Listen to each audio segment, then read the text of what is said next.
Alright, so today we're going to be taking a look at a pair of blazers, but before we get into that, make sure you guys like, subscribe, and also song of the day.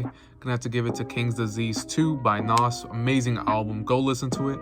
And yeah, let's take a look at these shoes. Alright, so obviously today we're going to be taking a look at the Sacai Blazer Low in the iron gray colorway. These retail for $130 and I was able to get these off of the sneakers app. After tax and shipping, it really depends, but for me it came out to $130. Resale right now is $140, so if you did cop these for retail, you're gonna lose money selling them. But the great thing is if you do want these as a personal, you're not gonna be paying too much over retail. So yeah, I was able to get a size 9 off of the sneakers app. You can see retail again was $120, and I already took them out the box because this box is really hard to take out with one hand. For me, blazers always fit true to size, so that's why I got a size 9, and these should fit me pretty good. As you can see, the shoe actually comes with 2 laces in the shoe already. You have gray laces, you also have white laces, and then you also have an extra pair of white laces on the side. If I was going to wear these, I would just keep it like this. You also have the double swoosh right there, a gray one and a white one. And then of course in the back, you also have that double, triple, or even quadruple back tab right here. I'm not really sure how many that is. 1, 2, 3, 4. Not my favorite part of the shoe, but hey, it's there. And then my favorite part of the entire shoe has to be the tongue. It comes with 2 tongues. You have a white and then a gray one. You also have that exposed foam right here on the ankle. So I got these for retail off of the sneakers app, and if I'm being honest with myself, I actually did not want to get these. I just signed up to sign up. I don't really want them and they don't really go for too much, so I'm probably gonna end up returning these. I kind of like the Blazer highs when they came out, but these I just don't like. But other than that, I can say that the shoe is actually pretty good quality. The suede is really nice and soft. You can even see it moving back and forth on certain parts. I believe right here you can.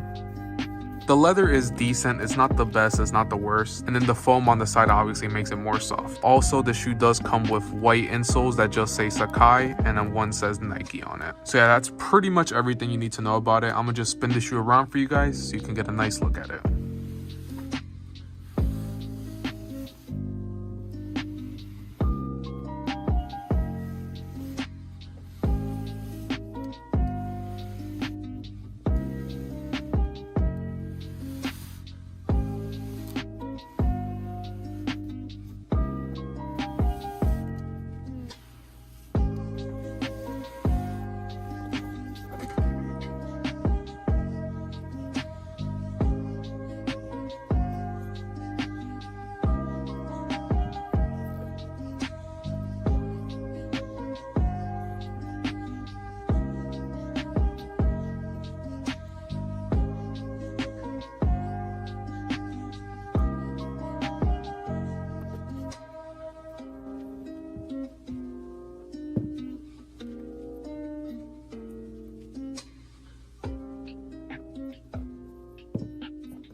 So yeah, let me know what you guys think about the Sacai Blazer Low. Personally, it's not my favorite, but I can see why other people might like it. Make sure you guys like, subscribe, follow me on Instagram, and let's take a look at this shoe on feet.